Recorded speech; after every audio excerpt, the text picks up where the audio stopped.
A billionaire's daughter went blind overnight, and every specialist in 3 countries had no answer. But a homeless boy collecting cans in a city park did, and when he tried to tell her father, the first thing her father did was dismiss him. What that boy knew, and how he knew it, will change the way you see everything that comes after. Just before we get back to it, I'd love to know where you're watching from today, and if you're enjoying these stories, make sure you're subscribed. The afternoon felt too quiet for a city park. Somewhere behind the tree line, traffic hummed its usual tired rhythm, pigeons argued over crumbs near the fountain, and a man on a bicycle rang his bell at someone who wasn't paying attention. But on the bench near the east path, the one half shaded by a row of old elm trees, Daniel Whitmore sat as still as carved stone, watching his daughter the way a man watches something he doesn't know how to fix. Lily was 7 years old. She had her mother's dark hair and Daniel's stubborn jaw, and 6 months ago she had been the kind of child who noticed everything: the color of a stranger's umbrella, the exact pattern of ants crossing a sidewalk crack, the way afternoon light turned the building across the street into a kind of gold that didn't exist anywhere else. She had a word for that gold. She called it almost orange, and she would point it out so seriously, so insistently, that you couldn't help but look. Now she sat beside Daniel on the bench with dark glasses on her face and a white cane resting across her knees. Her hands folded in her lap, her head slightly tilted like she was listening to something the rest of the world wasn't ready to hear. Daniel watched her. He had hired every specialist money could reach. He had flown Lily to 3 different countries, sat across from men with degrees on every wall and certainty in every sentence, and each of them had walked him to the door with the same careful look on their face. Unexplained progressive vision loss, no structural damage, no tumor, no trauma, no genetic markers that explained it cleanly. The blindness was real. The tests confirmed that Lily's visual processing had genuinely deteriorated, but the cause remained, as one doctor in Geneva had put it, outside the current diagnostic framework. Outside the current diagnostic framework. Daniel had turned that phrase over in his mind so many times it had worn smooth like a stone in a river. It meant, we don't know. It meant, we give up. It meant, take your daughter home and love her through it. He was trying. Every morning he reminded himself to try harder. Evelyn stood a short distance away, near the fountain's edge, phone pressed to her ear. She had insisted on coming today. She always insisted on being present for anything involving Lily, which Daniel had read for a long time as love. She watched Lily the way a person watches something breakable, with a kind of focused vigilance that made the air around her feel slightly tense. Even now, on a Thursday afternoon in a city park, she kept one eye on their daughter with an attention that didn't quite look like relaxation. Now, Daniel noticed this in the way you notice things you've been ignoring, suddenly, all at once, a little too clearly. He looked back at Lily. She had turned her face slightly toward the open lawn, as if she could smell the sunlight on the grass. Maybe she could. He had read somewhere that when one sense dims, the others quietly expand to compensate. He hoped that was true. He hoped she was getting something from this afternoon, even if it wasn't the view. That was when he noticed the boy. He was moving along the east path collecting aluminum cans from the grass near the trash bins, working his way slowly down the row with the patient efficiency of someone who had been doing this long enough to make it methodical. 13, maybe 14 years old. He was wearing a gray hoodie that was a size too large, on jeans that had been washed enough times to fade unevenly, and sneakers that had started life as white. He had a weathered canvas bag over one shoulder, cans clinking softly inside it as he walked. What caught Daniel's attention wasn't the boy's presence. Kids passed through this park constantly, but the way he had stopped walking. He was standing about 15 feet from the bench, and he was looking at Lily with an intensity that didn't belong to a casual glance. Not the open staring of someone who didn't know better. Something else. Something that looked, from where Daniel sat, uncomfortably like recognition. Daniel's jaw tightened. He was accustomed to people staring at Lily. The dark glasses, the cane, the stillness of her. People looked. Children sometimes whispered to their parents. He had learned to absorb it, to let it pass through him without showing what it cost. But there was something about this boy's expression that was different from curiosity. He wasn't staring at Lily's blindness. He was staring at Lily. The boy took a slow step forward. Daniel stood up. "Hey." His voice came out sharper than he intended. "You need something." The boy didn't flinch. He glanced at Daniel briefly, then back at Lily, and then he walked forward 2 more steps and stopped just within comfortable speaking distance. "I wasn't going to ask for anything," the boy said. His voice was steady, quiet, with the kind of directness that comes from not having learned yet to pad words with social cushion. "I just wanted to say something." "To me?" "To her." Daniel put himself half a step in front of the bench. "She doesn't know you." "I know," the boy said simply, and he looked at Lily again. "I've seen her before. Here, I mean, before all this." He gestured loosely at the cane, the glasses, without being unkind about it. "Say what you want and move on," Daniel said. The words came out tight. The boy looked directly at Lily, not at Daniel, not at the space between them, but at Lily, and he said it plainly, without drama or hesitation. "She's not blind." The park kept moving around them. A child laughed somewhere across the grass. A pigeon landed near the bench, tilted its head, left again. Daniel's entire body went rigid. "What did you just say to me?" "I said she's not blind." The boy's voice didn't waver. "I don't think she is. I think something's wrong, but it's not her eyes." Daniel stepped forward. "You have absolutely no idea what you're talking about. Do you understand how many doctors have—" "It's not her." The boy lowered his voice just slightly and looked at Daniel with eyes that were calm in a way that felt almost unnatural for someone his age. "It's what she's being given." The sentence landed differently than the first one. Daniel's anger was still there. He could feel it, hot and ready, but something else moved beneath it. A cold shift, like the floor tilting 1 degree in a direction nobody had warned him about. He opened his mouth and couldn't immediately find the right words, which almost never happened to him. Lily's head turned. It was a small movement, just a slight tilt toward the sound of the boy's voice, and under ordinary circumstances, Daniel might have dismissed it as nothing. She had turned toward voices before. But there was something in the quality of this turn, something in the way her chin lifted, the way her focus seemed to orient not toward the general direction of sound, but toward the specific place where the boy was standing. That made Daniel's chest go very still. The boy noticed it too. He didn't say anything about it. He just held the look for a moment. Lily's face tilted toward his, unseeing but present, attending, and then he looked at Daniel again with the same steadiness he'd carried throughout. "She didn't want me to talk." Daniel blinked. "What?" The boy's eyes moved briefly to where Evelyn was standing. She was already walking toward them, her phone no longer at her ear, her stride the quick and purposeful kind that didn't quite look like walking and didn't quite look like running. For her face was composed, but her eyes were sharper than necessary. "Isaiah." A woman's sharp voice suddenly from across the path. A park maintenance worker gestured at the boy. "You're not supposed to be in this section." The boy, Isaiah, shifted his bag on his shoulder and glanced one more time at Daniel. He didn't look worried. He looked like someone making a decision about how much to say before a door closed. "Watch what she eats," he said quietly, his eyes steady on Daniel's. "Especially what your wife gives her." Evelyn arrived at the bench and stepped between Daniel and the boy, her body angling protectively in front of Lily. "What is this? Who are you?" But Isaiah had already stepped back, the canvas bag of cans rattling softly as he turned and walked down the path toward the east exit, unhurried, not looking back.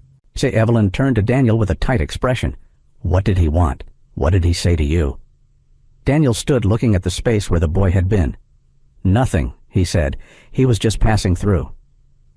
Evelyn watched him for a moment with an expression he couldn't entirely read, then turned to Lily and crouched down, adjusting her daughter's glasses gently, smoothing a strand of hair behind her ear.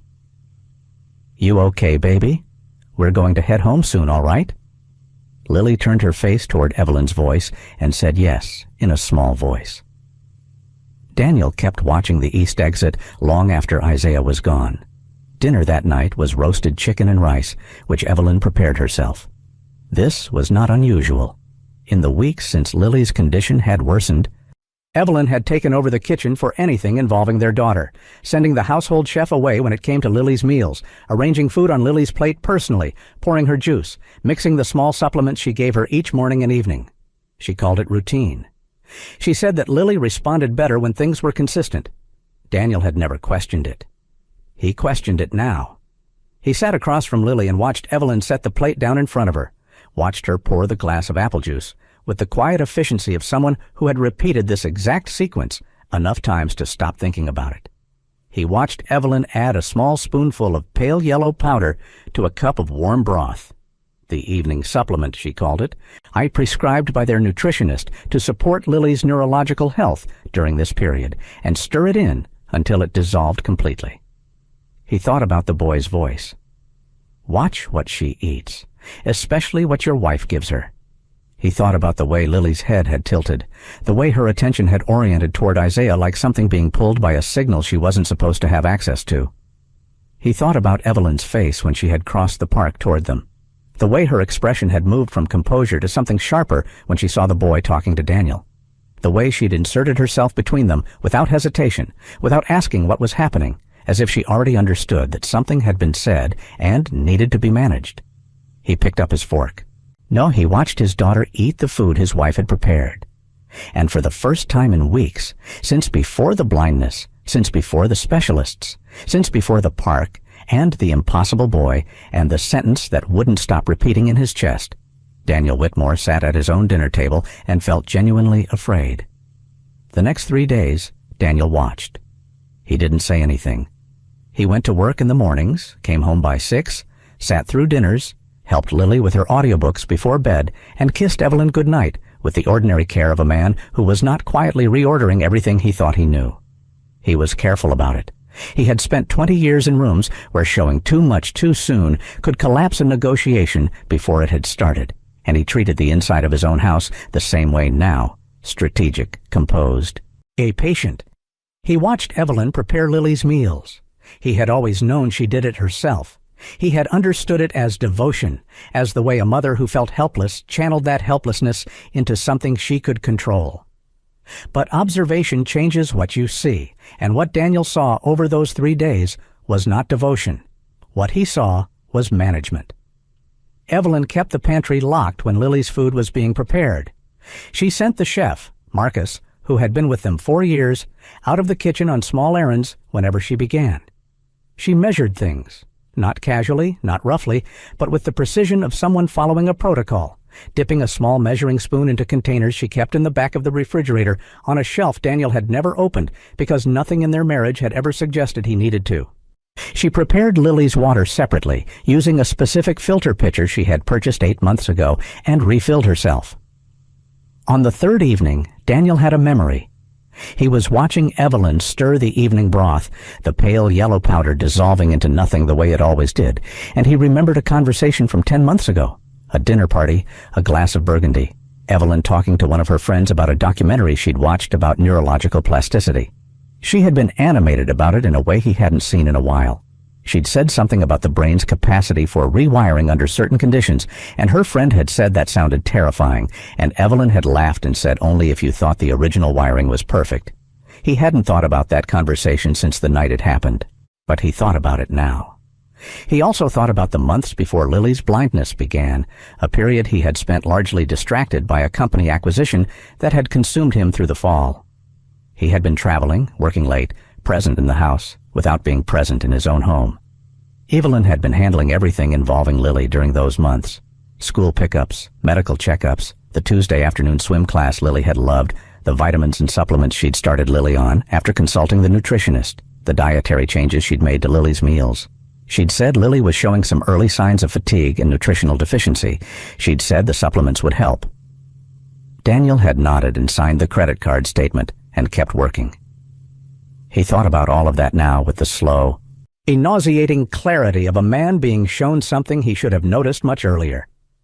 On the 4th day, Daniel drove across town to the offices of a private physician he had known professionally but never used personally.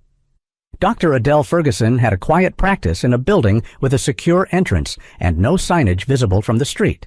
She treated executives, politicians, people who needed medical opinions that stayed out of hospital records. Daniel had sent her referrals twice and received her card with the unspoken understanding that the favor was mutual. Before he left, he had a quiet conversation with Marcus, the chef, while Evelyn was upstairs with Lily.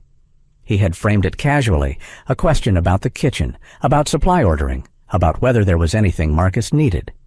Then, as naturally as he could manage, he had asked whether Evelyn was particular about Lily's meals. Marcus had paused with a dish towel in his hands.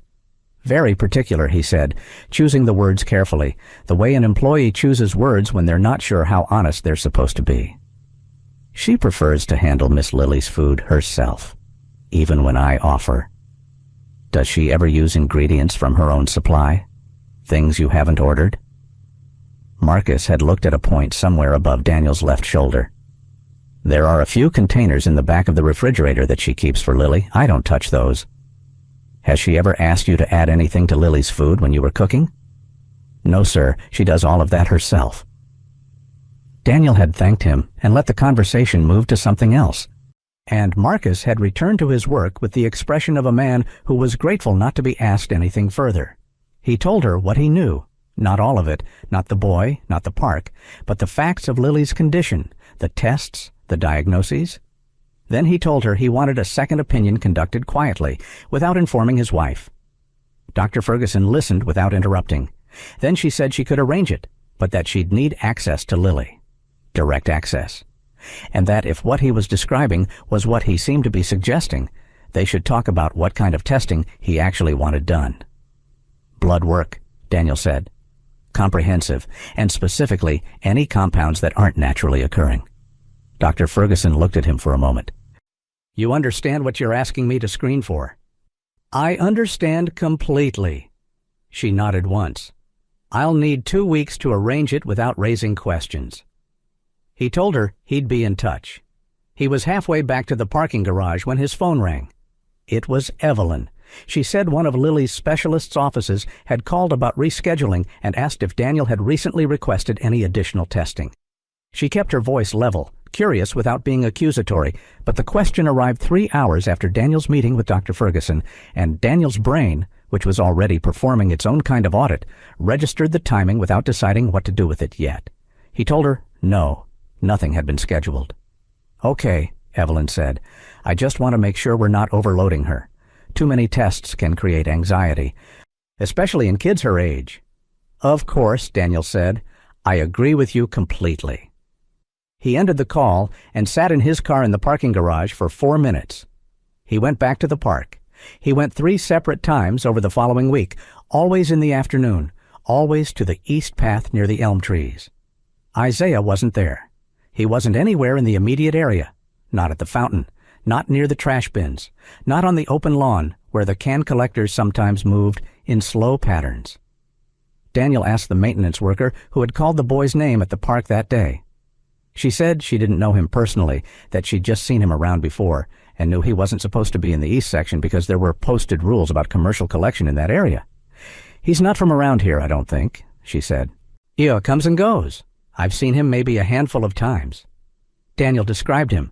The gray hoodie, the faded jeans, the canvas bag. That's him, she confirmed. Don't know his name or where he stays. Daniel left his card with her and asked her to call if she saw the boy again. He drove home and walked through the front door to find Evelyn in the kitchen, standing over the counter, finishing Lily's lunch. She smiled at him, warm, natural, the easy smile of a woman comfortable in her own house, and asked how his meeting went. Fine, he said. Long. Lily's been asking about you, Evelyn said. She wanted to know if you'd be home for lunch. He went to find Lily. She was sitting in the sunroom, a children's audiobook playing softly from the small speaker on the windowsill.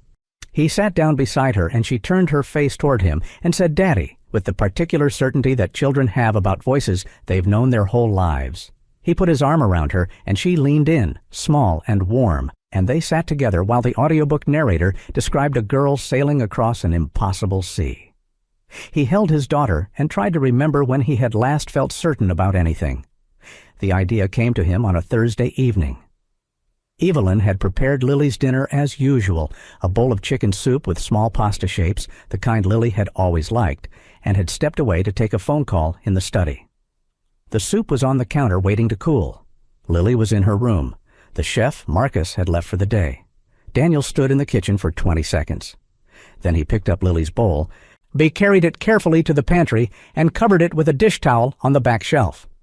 He went to the refrigerator, took out the leftover chicken Marcus had roasted the day before, and prepared a simple bowl: plain broth, chicken, the same pasta, without any additives, without anything from the back shelf of the refrigerator. He carried it to Lily's room and set it on her table. He did not put the pale yellow powder in it. He used the same bowl, the same spoon. He arranged it so that it looked exactly like what it was supposed to be. Then he sat near the door and watched his daughter eat.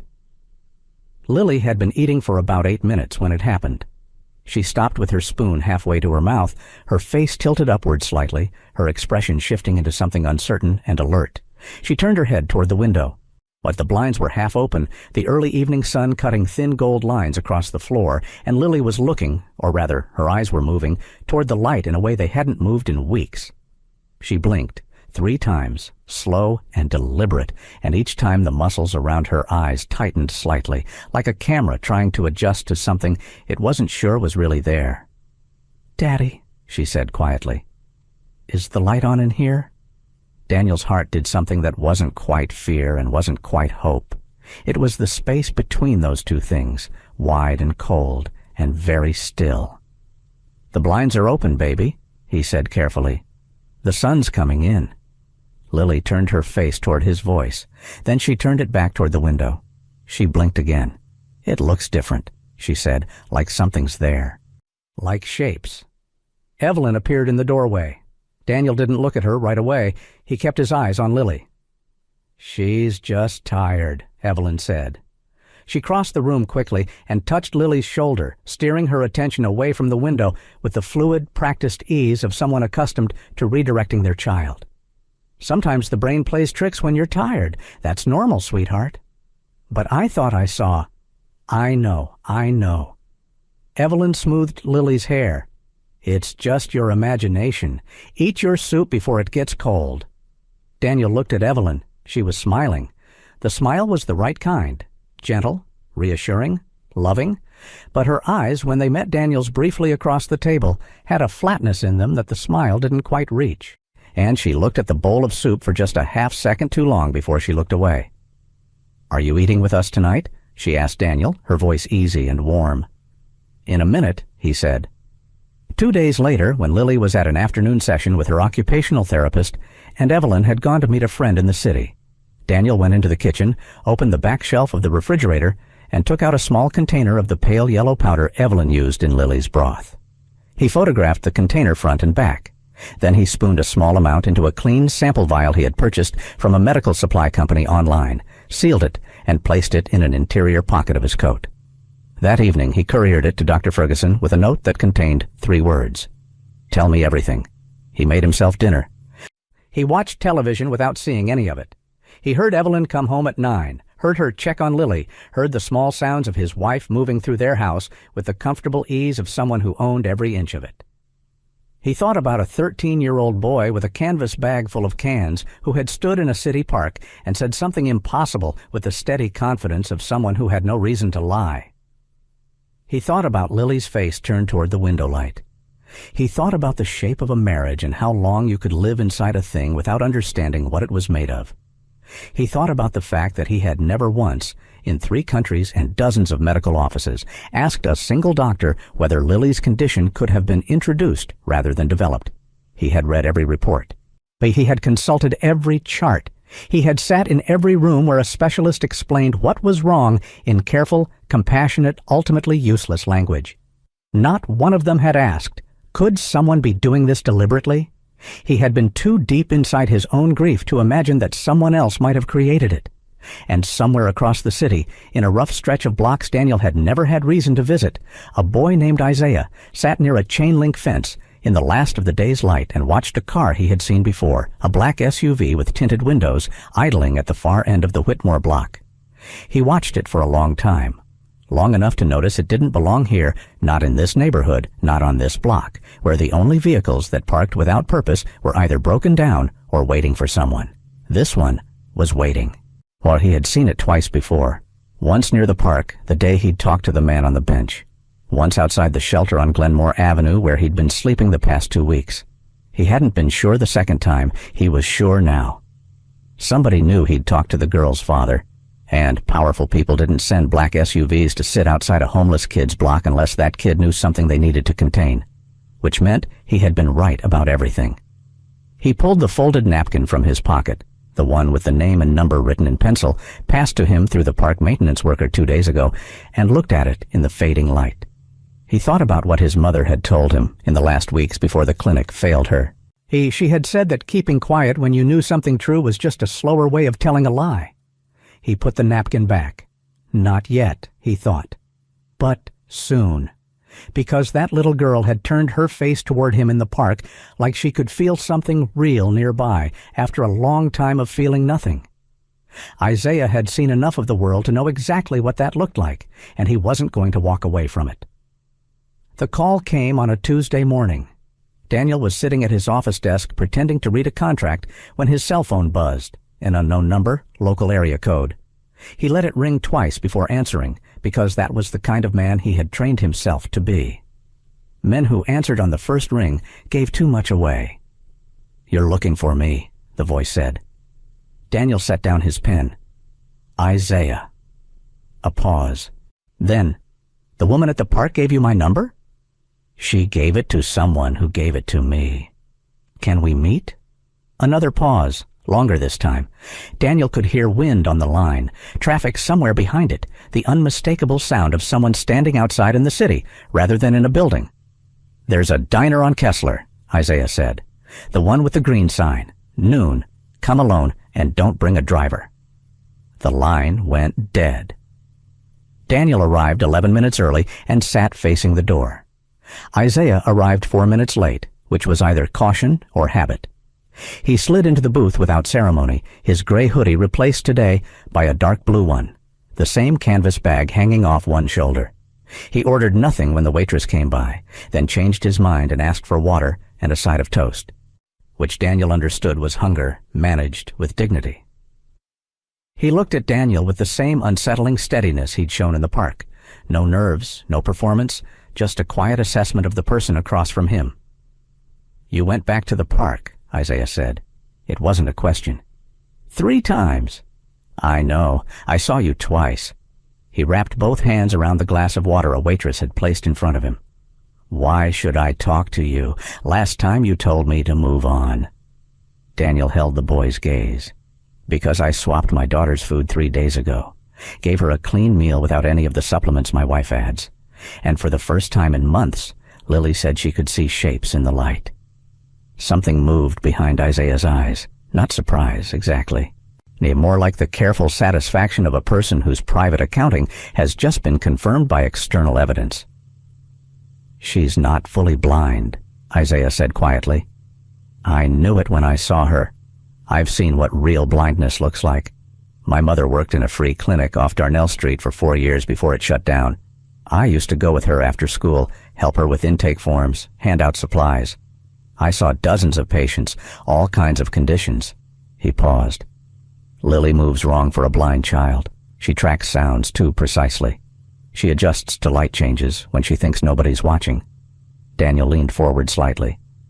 "You said you saw her before all this." "About 2 months before she stopped seeing.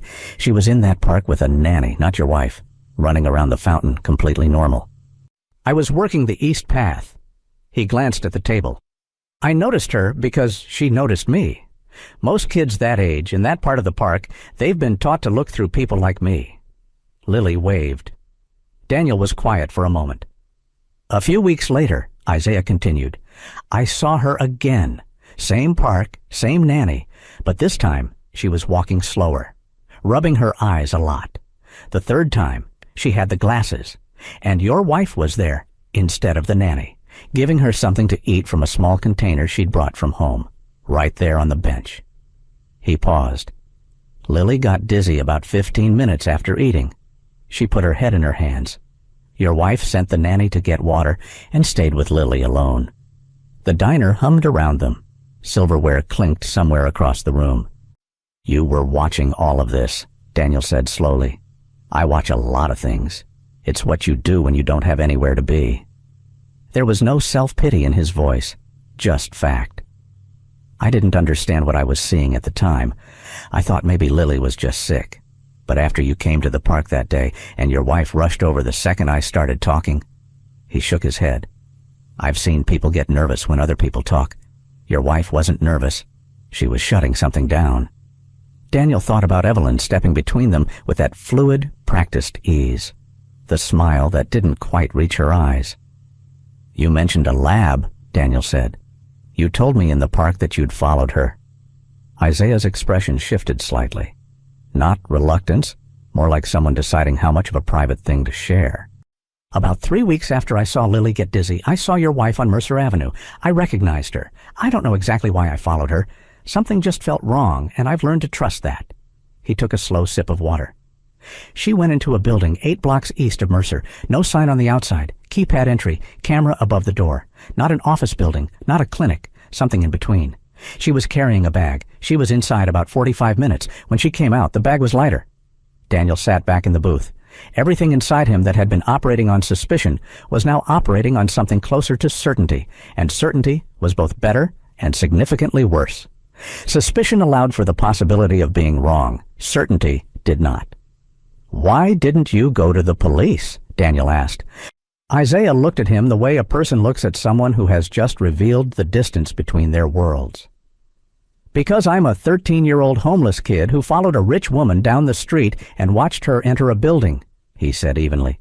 "Who exactly is going to take that report?"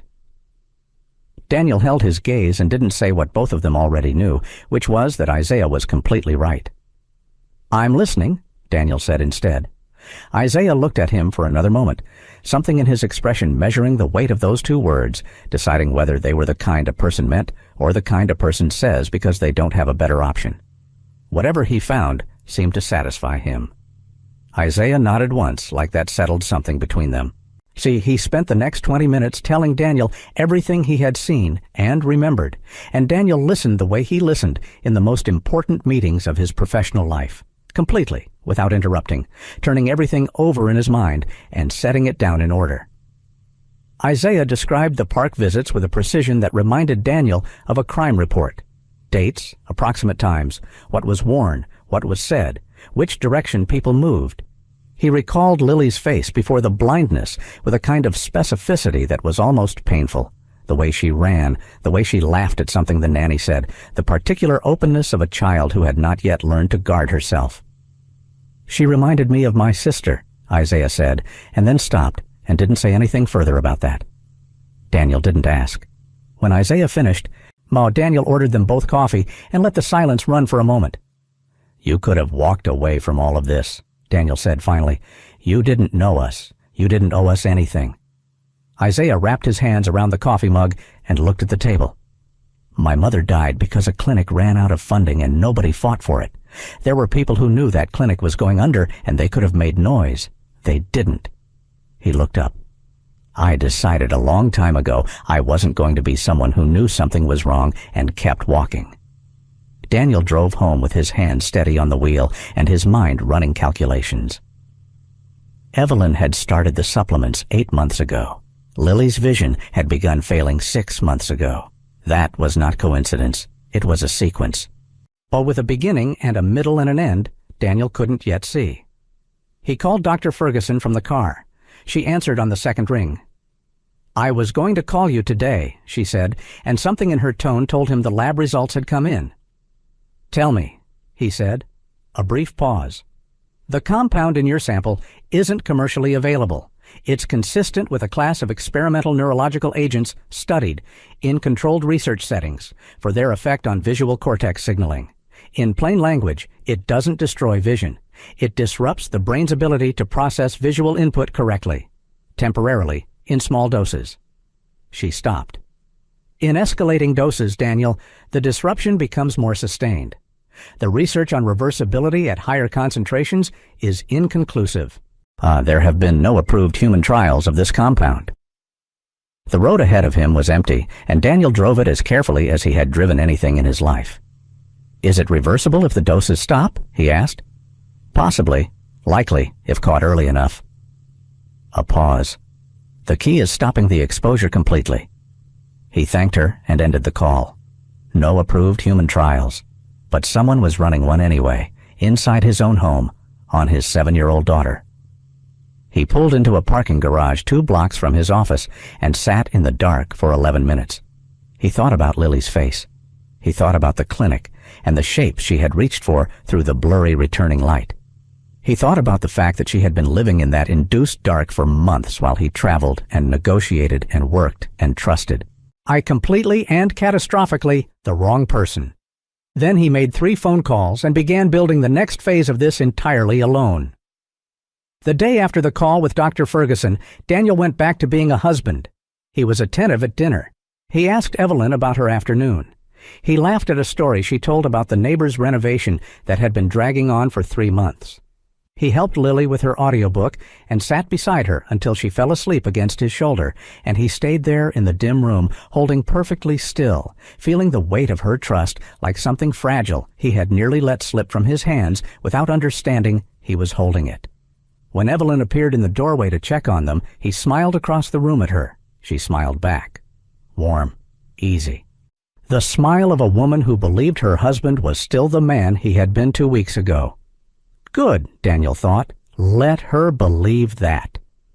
The surveillance went in on the 3rd morning during the 3-hour window when Evelyn attended her bi-weekly luncheon. A 2-person team from a security firm Daniel had used for corporate offices installed discrete cameras in the kitchen, the dining area off the hallway, and the connecting passage. They worked without conversation and left no visible trace. That evening, Daniel reviewed the first 6 hours of footage on a laptop he had purchased in cash from an electronics store on the other side of the city. The footage was ordinary in its surface details. Marcus preparing dinner. Evelyn moving through the kitchen with the easy ownership of someone who had lived in a space long enough to stop seeing it. And then, at the 6:18 timestamp, Evelyn standing alone at the counter, apron on, Lily's dinner in front of her, and from the inner pocket of the apron came the small glass rod, and from the back shelf of the refrigerator came the pale yellow powder. She didn't hesitate. She didn't look around. She measured and mixed with the fluid automaticity of someone performing a task so deeply embedded in her routine that conscious thought had long since withdrawn from it.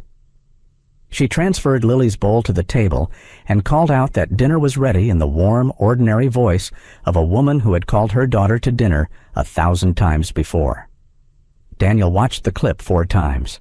The footage was clear. The behavior was methodical and deliberate and absolutely undeniable. But footage of a wife adding a supplement to her daughter's food was not, by itself, a criminal case. A capable attorney, and Evelyn would have a very capable attorney, could reframe it in 60 seconds. The supplement could be argued as prescribed, as misguided, but well-intentioned, as anything except what it was. Daniel needed the source. He needed the chain from Evelyn's kitchen back to whoever had given her the compound and whatever purpose it actually served. He watched the footage 3 more times that night, and each time the sight of Evelyn's hands, calm, practiced, precise, doing what they had been doing to Lily for months, hit him differently. Harder, then colder, then with a quality he didn't have a clean word for. The grief of watching someone you loved perform a secret you were never supposed to find. Isaiah was, again, the one who moved things forward.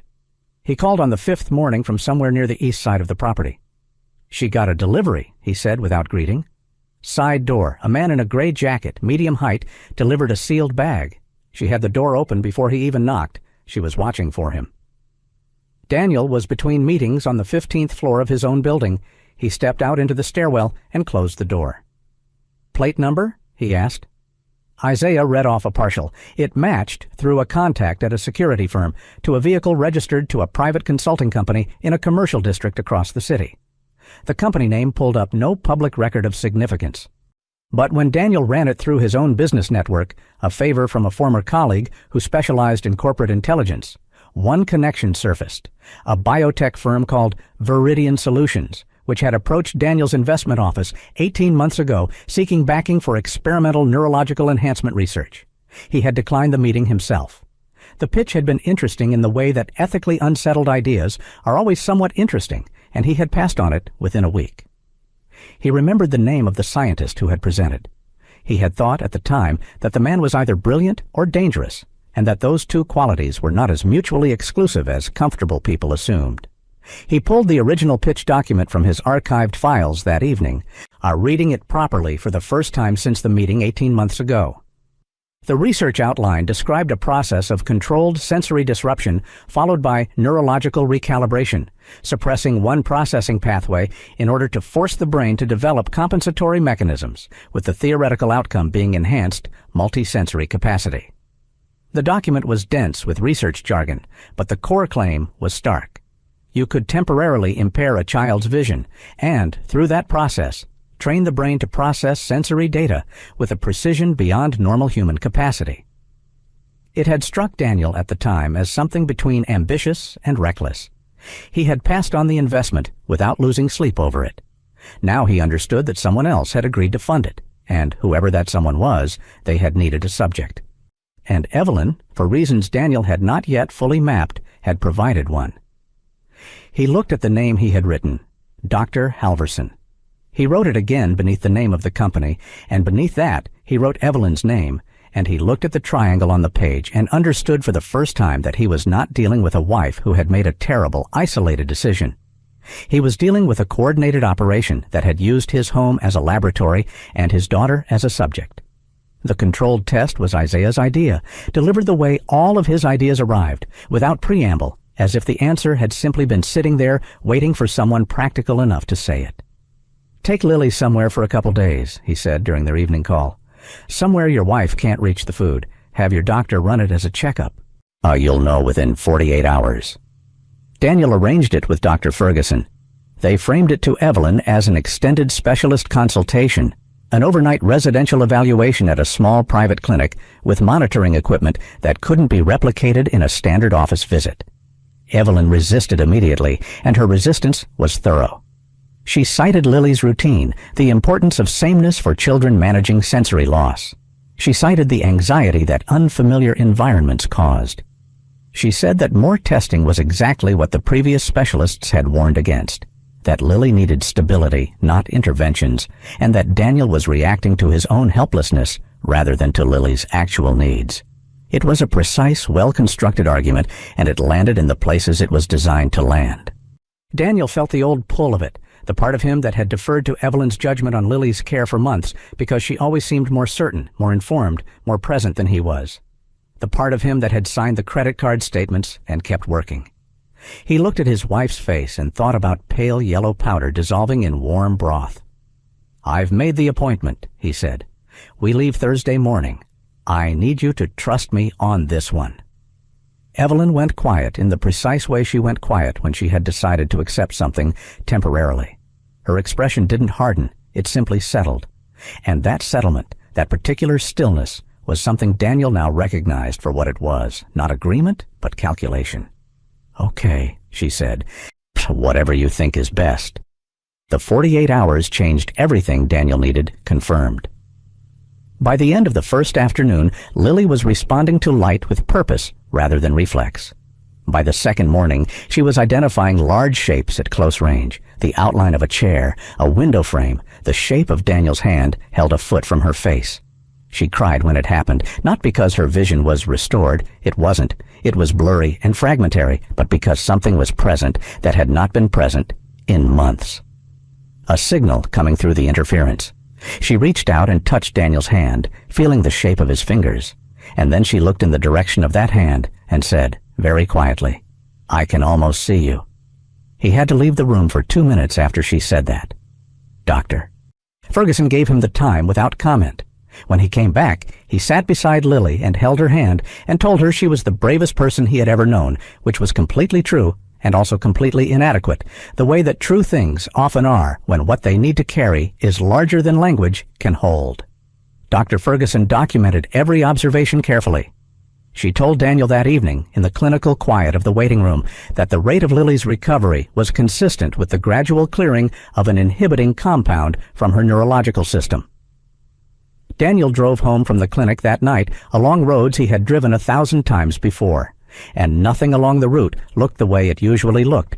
Because the world does not hold its shape well when everything you believed about your life has been dismantled and reassembled into something unrecognizable. He thought about the early years of his marriage, the first apartment, smaller than anything he lived in now.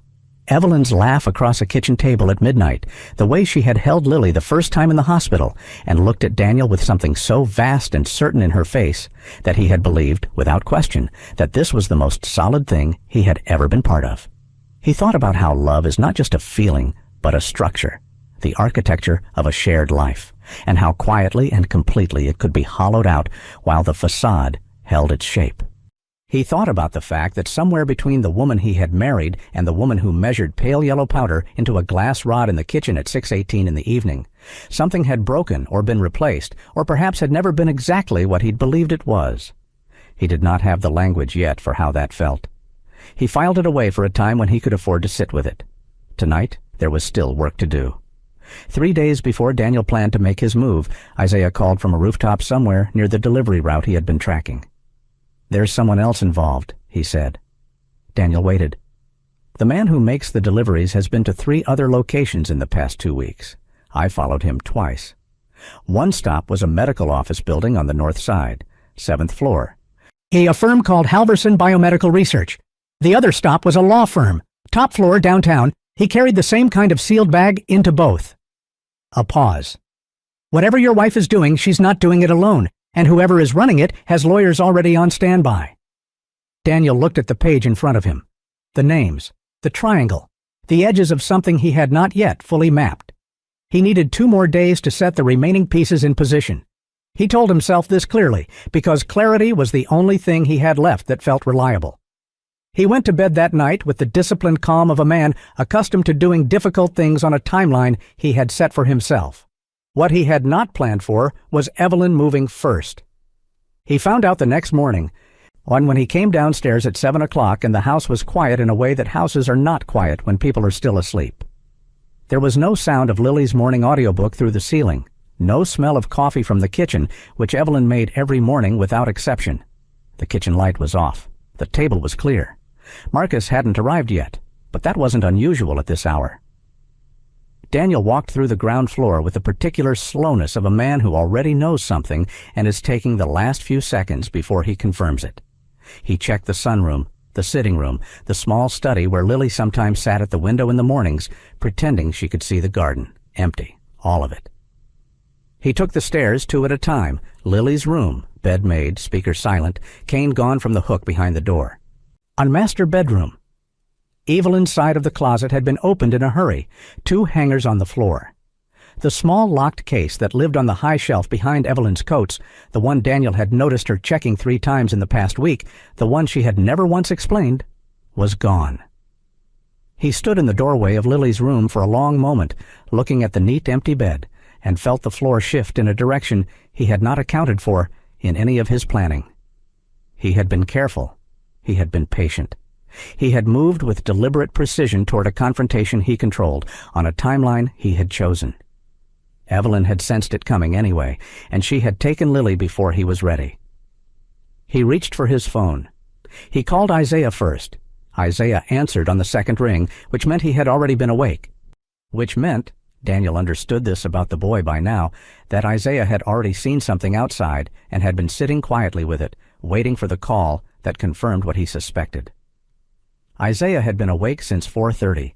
He had seen the SUV arrive at 3:58, idling on the far side of the block with its lights off. He had watched from the rooftop of the building across the service lane, a position he had been using for the past week because the sight line to the Whitmore side entrance was clean and the roof access was unsecured. He had watched the side door open at 4:12. He had watched Evelyn come out carrying 2 bags and the small locked case, moving with the focused efficiency of someone who had rehearsed this in her head many times before doing it. He had watched a man he had never seen before load the bags into the SUV's trunk. Lily had walked out on her own, cane in hand, her face turned slightly upward the way she did when she was listening for context. She had not cried or resisted. She had not known, Isaiah understood, that there was anything to resist. The SUV had pulled away at 4:19 without its headlights on until it reached the main road. Isaiah had noted the full plate number this time. When Daniel called at 7:03, Isaiah read it to him immediately. "She left with a man I haven't seen before," he said. "Not the delivery driver, someone else. And she wasn't running. She was organized. She had everything ready." Daniel was already in his car. "The lab on Mercer, you said 8 blocks east?" 8 blocks east, left side of the street. Gray building? No, 4 stories. The camera above the door faces the street, but there's a blind spot from the maintenance access on the south face. I'll be there before you." Daniel drove across the city in 17 minutes, which was fast enough that he ran 2 late amber lights without deciding to. He called Dr. Ferguson from the car and told her to be available. He called a number at a private security firm and gave them Evelyn's plate and the full description of the SUV.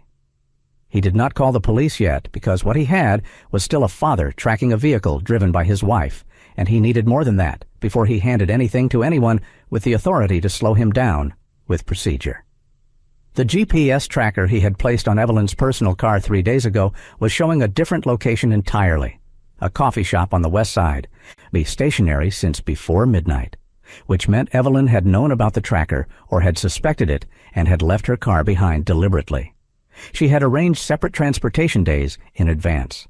She had been planning this departure with the same methodical attention she applied to everything. He thought about the early years of their marriage and felt nothing in particular, which told him something about where he had arrived. The realization that landed as he turned onto Mercer Avenue was not that Evelyn had sensed the walls closing in. It was that she had watched him build them, had understood exactly what each quiet action meant, and had made her move, not in panic, but in calculation, with a timeline she had set independently of his. She had been 2 steps ahead this entire time. She had simply run out of room. The gray building on Mercer stood between a commercial printing company and a vacant lot. It had no signage, 4 floors of narrow windows with frosted glass, and a heavy front door with a keypad entry and a camera mounted above it at an angle that suggested whoever installed it knew exactly what they were doing.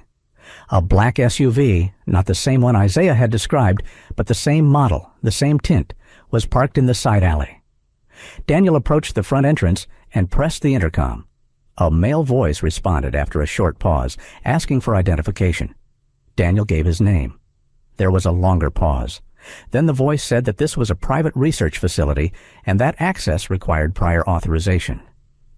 "My daughter is inside this building," Daniel said into the intercom. "I am her father, and I have legal custody. Open the door or I call the police right now." Another pause. Then, "Mr. Whitmore, I'd encourage you to step back from the entrance and wait while we reach Mrs. Whitmore." Daniel stepped back from the entrance and called Isaiah. "South face," Isaiah said, and Daniel heard his footsteps already moving. "I'll show you the access point. Come around."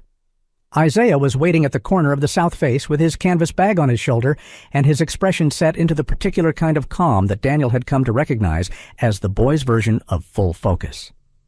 He led Daniel along the side of the building to a painted utility door near the base of the wall. The lock was a standard lever handle with a keypad, but the keypad had been partially shielded from view by a ventilation unit, and at the base of the ventilation unit, pressed flat against the wall, was a thin wedge of rubber. "Someone propped it on the last maintenance visit," Isaiah said. "I noticed it 3 days ago. I didn't move it." He pulled the door open and held it.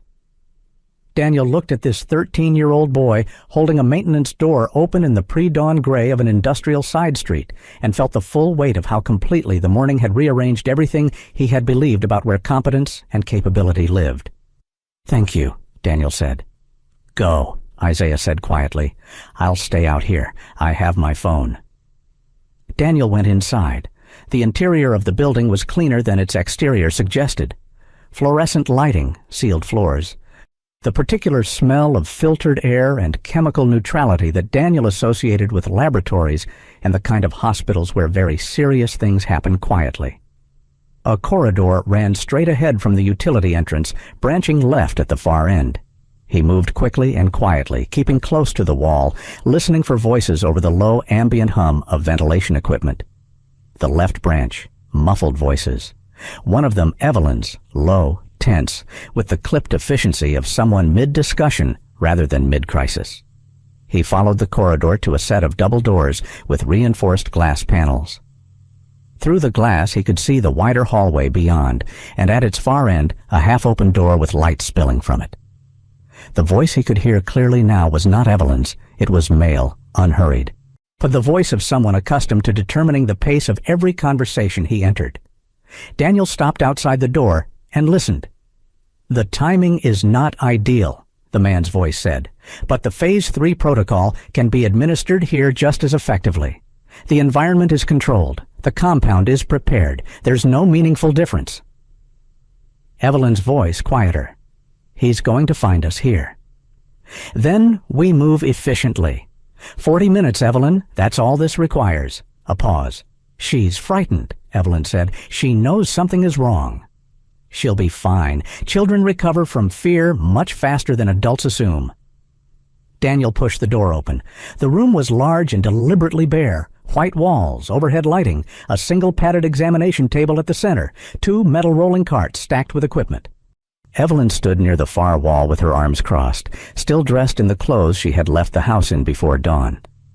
A man in his late 50s stood beside one of the rolling carts with a small sealed case open in front of him, his back half turned to the door when Daniel entered.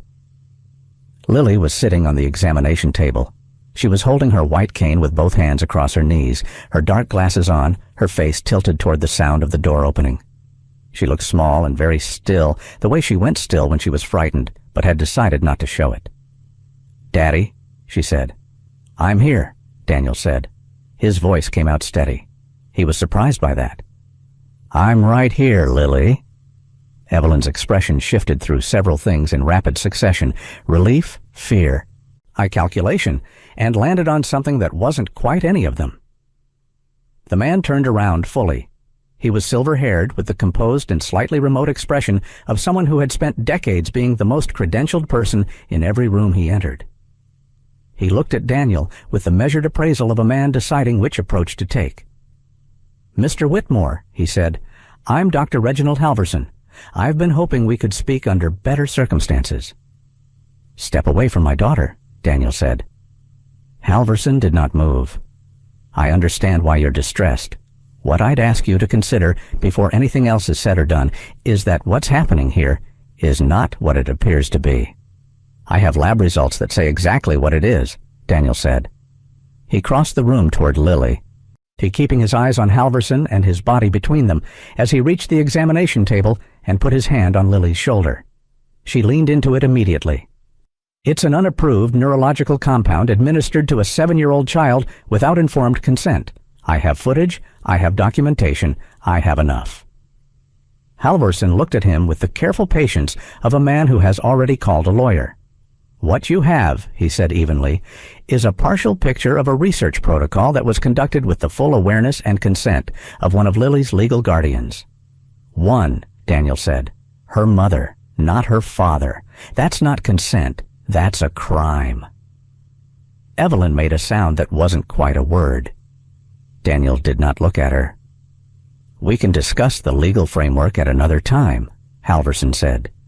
"Right now, I'd like to ask you to allow us to complete the stabilization phase, which is actually in Lily's best neurological interest going forward. Interrupting the protocol at this stage carries its own risks, Mr. Whitmore. Risks I'd prefer we all avoid."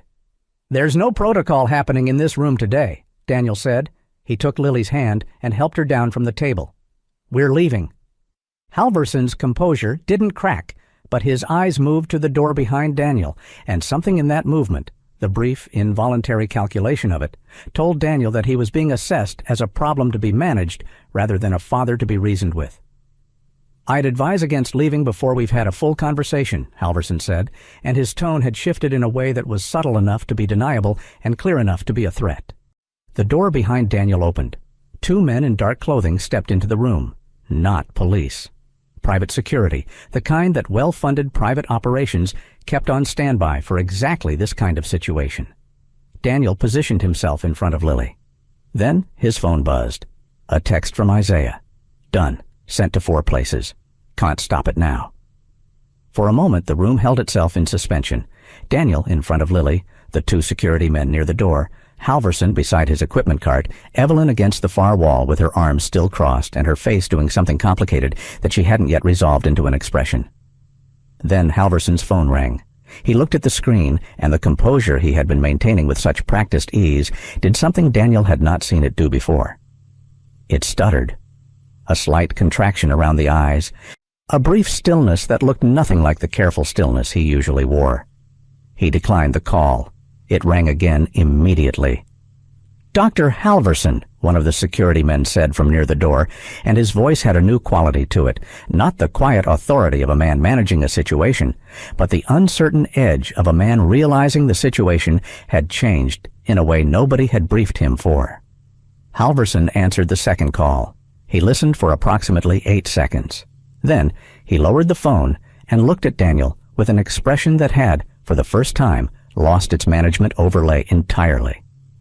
"What did you send?" he asked. "I didn't send anything," Daniel said. "I didn't need to."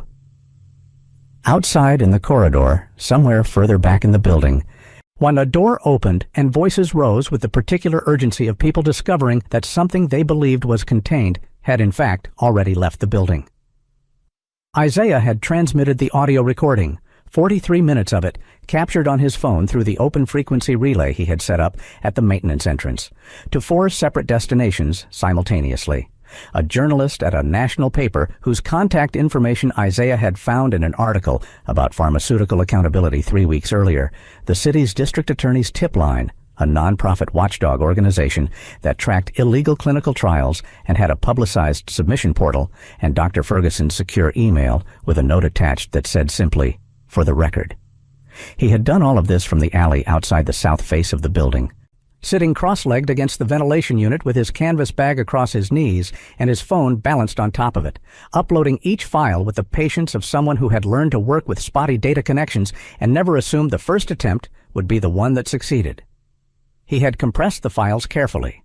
He had included GPS metadata, timestamps from 3 separate points in the recording, and a typed summary, 2 paragraphs written in the plain and specific language he used for everything, explaining who the parties were, what facility they were in, and what was being administered to a minor child without legal consent. Daniel had not asked him to do any of it. Isaiah had decided on his own, before Daniel had even entered the building, that waiting to see how the confrontation resolved was a form of gambling. And he didn't gamble with things that mattered. In the room, the security men looked at Halverson. Halverson looked at his phone, and Evelyn looked at Lily. It was the look that broke the architecture of everything she had constructed. Lily was standing beside Daniel with her cane in one hand and her other hand wrapped around her father's, and her face was turned not toward her mother's voice, but toward the door, toward the exit, with the focused, intent orientation of a child who had decided she was going somewhere else.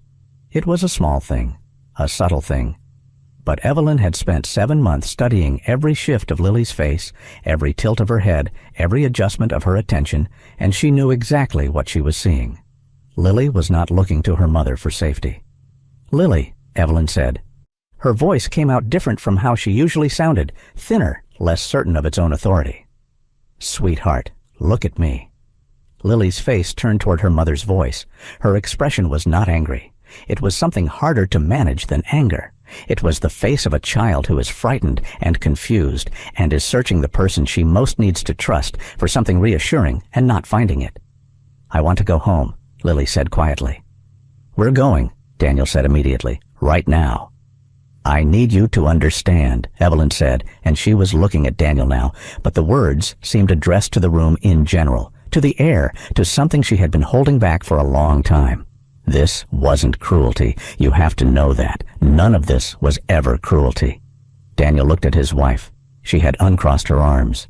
So she was standing straight, but her hands were open at her sides in a posture he had not seen her take before, not defensive, not composed, but exposed, like someone who has set down a very heavy thing and is not yet sure what to do with their hands. "Then what was it?" he said. She glanced at Halverson, who had moved to the far side of the room and was now in a quiet, rapid conversation on his phone that he clearly wanted no one to overhear. Then she looked back at Daniel. "They approached me when Lily was 4, she said. Halverson's team. They'd done neurological profiling on hundreds of children, standard developmental testing, the kind that gets done through school programs and pediatric clinics without anyone connecting it to a larger study. Lily's profile was exceptional, genuinely exceptional. The kind of baseline that their models predicted would respond to the protocol with results beyond anything they documented before. She stopped. They told me she could be extraordinary, that the process was controlled, reversible, that the temporary effects were a small cost against what she would become. They showed me data, studies, projections. They were very convincing people, Daniel, and I was... She stopped again and started differently. I was a mother who wanted her child to be more than the world would give her by default. They told you, Daniel said, and you believed them. I wanted to believe them. Her voice was even, but something underneath it was not. I know the difference between wanting something to be true and something being true. I've known the difference for a long time. I told myself the distinction didn't matter if the outcome was right. I was wrong. I knew I was wrong before the blindness accelerated, and I kept going anyway, and that is the part I cannot make into something else, no matter what I say in this room. The honesty of it was so complete and so unexpected that for a moment Daniel didn't have an immediate response. He had prepared himself for deflection, for legal maneuvering dressed as explanation, for the version of Evelyn who managed everything, including her own accountability. He had not prepared for this. The room was quiet except for Halverson's murmuring and the distant sounds of the building becoming something other than what it had been 20 minutes ago. How long? Daniel said. The microdoses started when she was 5, very small amounts, calibrated, on nothing that showed on standard blood work. She looked at her hands. The blindness wasn't supposed to happen this fast. The timeline accelerated in the last 6 months in a way the protocol didn't predict. Halverson said it was within acceptable variance. I told myself that was true for longer than I should have. Acceptable variance, Daniel said, and his voice had a quality he had never heard in it before. Not rage, which he had expected to feel, but something below rage, something colder and more permanent. Our daughter couldn't see Evelyn for 7 months. She sat in a park in the dark, and a stranger was the first person to notice something was wrong with what she was being given. A 13-year-old kid collecting cans noticed before I did, before the specialists did. Because you controlled every piece of information that reached them. Evelyn flinched. It was the first time Daniel had seen her flinch at anything. I know, she said. Do you? Because I need you to understand that you managed this. You managed me. You managed the doctors. You managed the narrative around every test result and every specialist appointment. You made me feel like a helpless father who just couldn't fix his daughter's mysterious illness. And the whole time... He stopped himself. Not for composure's sake. Because Lily was standing beside him holding his hand, and whatever came out of his mouth next was going to stay with her. He looked down at Lily. She had been listening with her face very still, and her cane held vertically in front of her, both hands around it, or the way she held it when she was trying to be patient while adults said things she was working to understand. Lily, he said gently, are you okay? Is Mommy in trouble? She asked. The question was so direct and so unguarded that for a moment nobody in the room said anything. We're going to sort everything out, Daniel said carefully, but right now we're going to go, okay? Okay, Lily said. He moved toward the door. The 2 security men looked at each other, then at Halverson. Halverson had ended his call. His face had settled into a grayness that looked nothing like his earlier composure. It was the particular pallor of a man who understands that the next several years of his life are going to be conducted in courtrooms. Mr. Whitmore, he said, I want to speak with you about the reversal process. Daniel stopped. There are steps that can be taken to accelerate Lily's recovery, Halverson said. His voice had lost its authority without losing its precision. Specific treatment protocols that would reduce the recovery timeline significantly. I can provide documentation and guidance. To my attorney, Daniel said.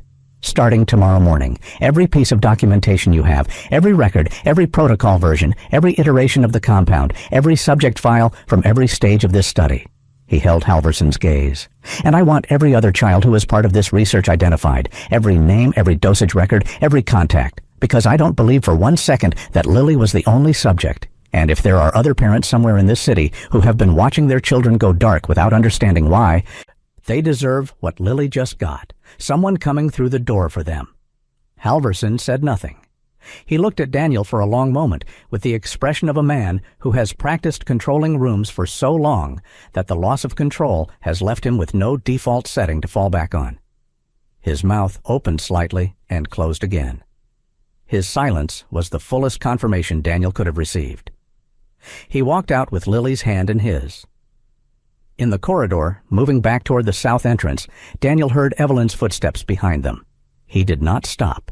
He heard her say his name once, not sharply, not with authority, just with the particular vulnerability of a person who has just watched something they built come apart entirely and is not yet sure where to stand in the debris.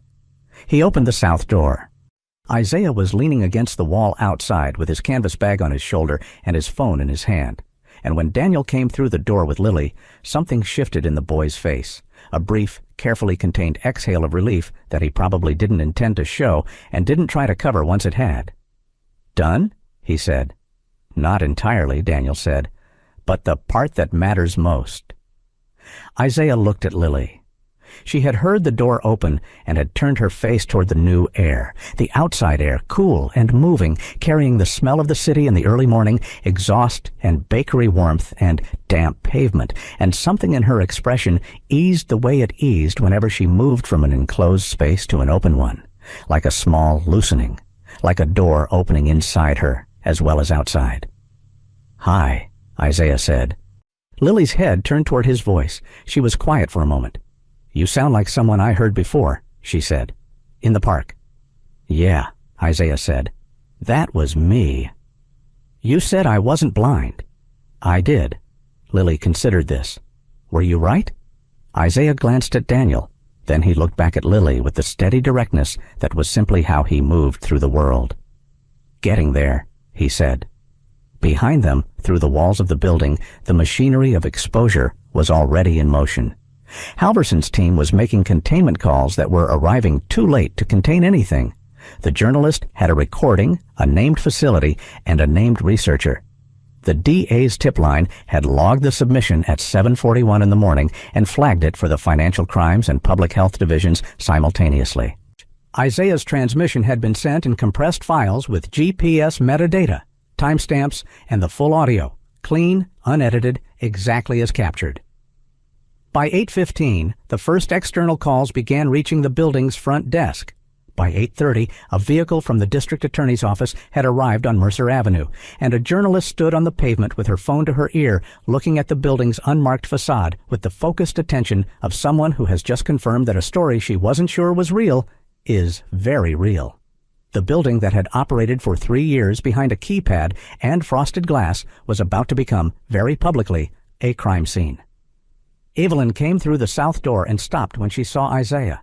She looked at the boy for a moment, this slight, steady, and unremarkable-looking child who had taken apart everything she had built, and her expression did something that was not quite readable. Isaiah looked back at her without expression. She looked at Daniel. "What happens now?" "Now," Daniel said quietly, "you call your attorney, and then you cooperate with every investigation that's coming, every one. Because if there are other children in that building's files, they need what Lily just got, someone coming through the door." Evelyn looked at Lily one more time. Lily had turned her face slightly back toward the building, not toward her mother, but toward the wall, toward the sound of something moving inside, processing it the way she processed all sound now with the careful, attentive precision that months in the dark had, in spite of everything, quietly built in her. Evelyn's face did something that had no name for it in the language of composed people. It broke open very slightly around the eyes, and then she pressed her lips together and looked at the ground. "I thought I was doing the right thing," she said. It was the smallest her voice had ever sounded. "I know," Daniel said. "That's the part that doesn't make it better." He turned away from her. He put his hand on Isaiah's shoulder for a moment, brief, certain, the kind of contact that says more than the words around it. and the boy straightened almost imperceptibly under it, recalibrating quietly to the sensation. "You did good," Daniel said. Isaiah looked at the ground briefly. Then, back up. "She did good," he said, nodding toward Lily. "She's been doing good this whole entire time." Lily, who had been following their voices with her face, he smiled at that, small and genuine and somewhat shy, the smile of a child who has just been told something true about herself by someone she has decided to believe. Then Daniel Whitmore walked his daughter out of the alley and into the morning, and Isaiah fell into step beside them without being asked, and behind them the building on Mercer Avenue continued its quiet, accelerating collapse into the light. The first patrol car arrived on Mercer Avenue at 8:47. Daniel watched it pull up from half a block away, where he had stopped with Lily and Isaiah beside a dry cleaner whose gate was still rolled down for the morning. He had not planned to stay and watch. He had planned to put Lily in a car and drive directly to Dr. Ferguson's clinic and not look back at the building until lawyers and investigators were handling every piece of what came next. But Lily had said she was tired and needed to sit for a moment, and Daniel had found a set of steps near the dry cleaner's entrance and sat beside her, and Isaiah had sat on the other side of her, and from there the three of them had watched, without particularly deciding to, as the building on Mercer Avenue stopped being a secret. The patrol car was followed 7 minutes later by an unmarked vehicle, dark blue city plates, that parked directly in front of the main entrance. Two people in plain clothes went inside. They were in there for 4 minutes before the uniformed officers followed. "Is something bad happening?" Lily asked. She had her cane across her knees, and her face was tilted toward the street. No tracking the sounds, doors, voices, the particular radio static of official activity. "Something bad is being stopped," Daniel said. "That's different." Lily considered this the way she considered most things, quietly, thoroughly, without immediately deciding how she felt about it. Across the street, the journalist Isaiah had contacted was on her phone with one hand and holding a small recorder with the other, standing 20 feet back from the entrance in the position of someone who knows exactly where the frame of the story is and has placed herself inside it. She had arrived before the police, which was either luck or preparation, and from the focused, unhurried way she was conducting herself, Daniel suspected it was preparation. His own phone had been buzzing at intervals since 8:15. His assistant, his attorney, be a board member whose name appearing in his call log on a Thursday morning had a specific meaning that Daniel did not have the bandwidth to address yet. He silenced it and watched the building. Inside, as he would learn later, the situation had moved faster than Halverson's team had managed to contain. The 43 minutes of audio Isaiah had transmitted included not only the conversation Daniel had overheard, but an additional 22 minutes of discussion between Halverson and two of his researchers that had taken place in an adjacent room while Daniel was still in the facility. A conversation about subject files, about compound inventory, about a second site in a city 300 miles away where parallel trials had been running under a different operational name. Isaiah had captured all of it without moving from the ventilation unit. When investigators found the subject files, 17 folders, color-coded by phase of protocol, arranged with the meticulous precision of someone who never expected outside eyes to see them, the scope of what Halverson had been running became clear within a single hour. Lily was subject 11.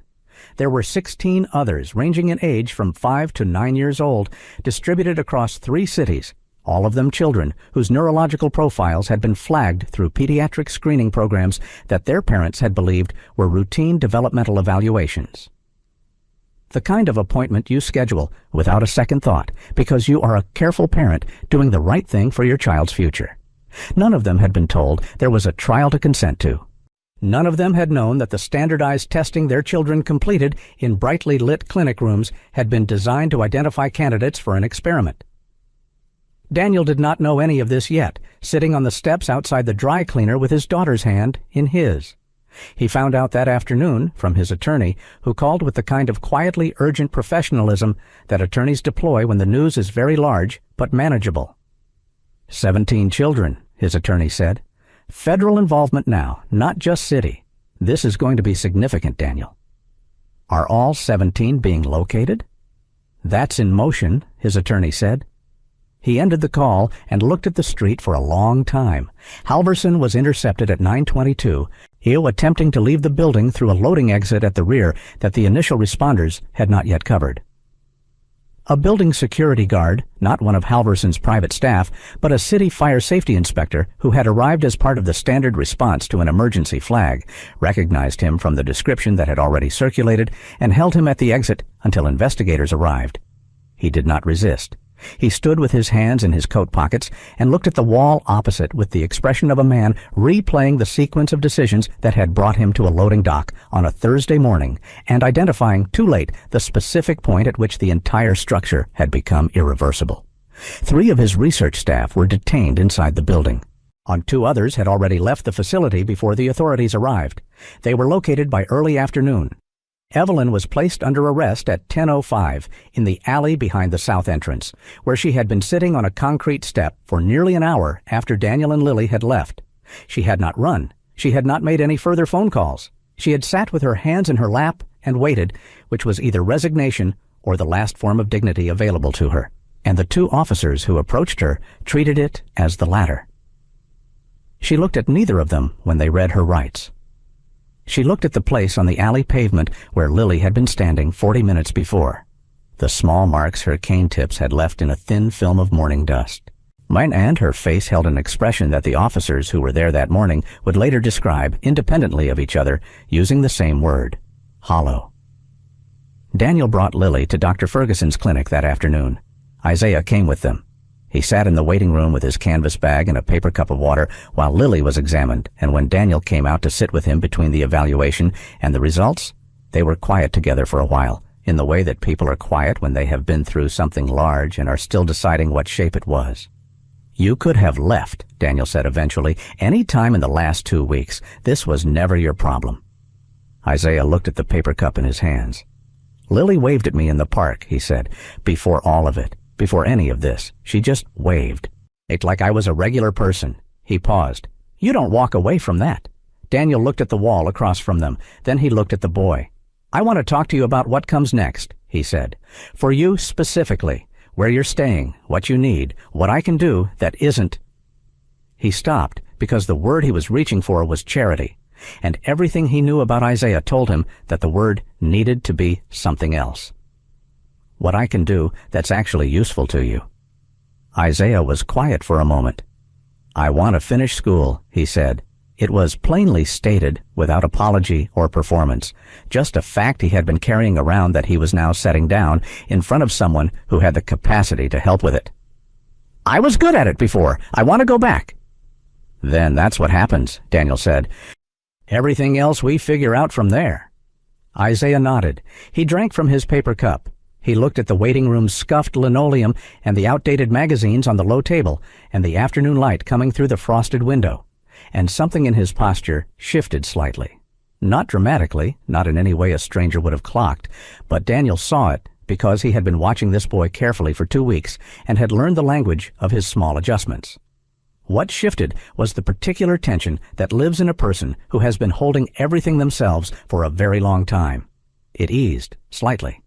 Not all the way, but slightly. Dr. Ferguson appeared in the doorway and told them Lily was asking for her father. The case moved quickly in the way that cases move when the evidence is overwhelming. The documentation is complete, and 17 families are waiting for answers. Within 3 weeks, federal charges had been filed against Halverson and 4 members of his research team. Viridian Solutions was dissolved under court order, its assets frozen pending civil litigation from the families of all 17 children. The pharmaceutical backers who had funded the operation, 2 of them, both operating through shell structures that the investigators unpacked layer by layer over the following month, were named publicly, which produced the kind of news cycle that stays above the fold for 2 consecutive weeks and then becomes the kind of story that gets referenced in every future conversation about medical research ethics for years afterward. Evelyn's case moved separately through a different channel. She cooperated fully. Her attorney had advised her to, but Daniel's sense, from the single brief conversation they had through their respective lawyers in the 3rd week, was that the cooperation wasn't only strategic. She had made a complete record of everything, dates, dosages, every communication with Halverson's team going back 4 years, and had provided it without being asked for specific pieces. She was building something, he thought, not a defense, a reckoning. He did not speak to her directly. He did not know yet whether he ever would again. He set that question on a shelf where he kept the things he was not ready to open and focused on what was in front of him. What was in front of him was Lily. Her treatment began in the 4th week under an oversight team that included Dr. Ferguson. Though a neurologist from a university hospital 2 cities over who had been studying the class of compound Halvorsen had used, and a visual rehabilitation specialist who worked with children and had a manner so straightforward and unhurried that Lily trusted her almost immediately. The recovery was not fast, and it was not dramatic. There was no morning when Lily woke up and the world had come back in full. What there was instead was a gradual and irregular return. Some days better, some days a plateau, occasionally a day that felt like a small step backward that the specialist explained was normal, and that Daniel absorbed without letting Lily see how much it cost him. 6 weeks in, Lily could identify faces at close range. 8 weeks in, she could read large print with effort and growing speed. 10 weeks in, she sat at the window of the sunroom on a Tuesday afternoon and watched a bird land on the back fence and said, very quietly and very precisely, that it was brown with a white chest and that its tail was twitching. Daniel was in the doorway when she said it. He did not say anything for a moment. He watched her watch the bird, her face turned fully toward the window, glasses off, with the open and unself-conscious attention of a child who has simply seen something interesting and wants to look at it for as long as it stays. There was nothing effortful about the looking. It was just looking, the way looking is supposed to be, uncomplicated and free, and entirely hers. He thought about the park bench, the dark glasses, the cane, the careful stillness of a child who had learned to navigate a world she couldn't see. He thought about how long she had been in that darkness while he had been in his own, and neither of them had known the other was in it. He went to the kitchen and stood at the counter and let himself feel the full weight of the last 4 months without managing it or setting any part of it aside for later. The grief, the terror, the long specific loneliness of realizing the person you most trusted had been the source of the harm. And underneath all of it, still present, still whole, relief. Plain, enormous, unglamorous relief, the kind that has no dramatic shape and doesn't make a good story but is the realest thing a person can feel. He stood at the counter for 3 minutes. Then he went back to the doorway and told Lily the bird was called a spotted towhee and that they were fairly rare in the city and she was lucky to have seen one. Lily said she thought she might like birds. Daniel said they could look into that. Isaiah moved into the guest room in the East Wing in the 5th week after 3 weeks of a transitional arrangement that Daniel had set up through a family services organization to make sure everything was handled correctly and documented properly. He had asked Isaiah what he wanted at every step of the process, which was not how Daniel usually operated. He was a man accustomed to assessing a situation, deciding what needed to happen, and making it happen, but which seemed, with Isaiah, like the only approach that honored what the boy had actually brought to this situation and what kind of person he was. What Isaiah wanted was to be treated normally. He said this once, directly, when Daniel had asked what would make the transition work well. Not as a project or a cause or a story or an example of anything, just as a person who lived in the house and went to school and did the things that people his age did without that being remarkable or reported on or held up as something other than ordinary life. Daniel had written that down after the conversation and kept it in his desk drawer as a reminder of what he was aiming for. Daniel had hired a private tutor to bridge the gap in Isaiah's schooling while the enrollment paperwork for a school near the house was finalized. Isaiah worked through the material with the focused, unhurried efficiency that characterized everything he did, and the tutor reported, after the 2nd week, that he was significantly ahead of where the gap in his record suggested he would be. He notices everything, the tutor told Daniel. He'll ask a question about something that wasn't in the material we were covering, and it turns out he'd made a connection 3 lessons ahead. Daniel had not been surprised. In the evenings, after dinner, Isaiah and Lily had developed an unremarkable and easy companionship that had not been engineered by anyone and did not need maintenance. They watched nature documentaries together on the television in the small den, sitting at opposite ends of the same couch with a bowl of something between them. They argued about which animals were overrated with the earnest commitment of 2 people who had both thought about this more than was strictly necessary. Isaiah had strong opinions about penguins. He found them self-important, which he couldn't fully justify beyond the observation that they walked like they had somewhere important to be and never arrived. That Lily found baffling enough to research counter-arguments for.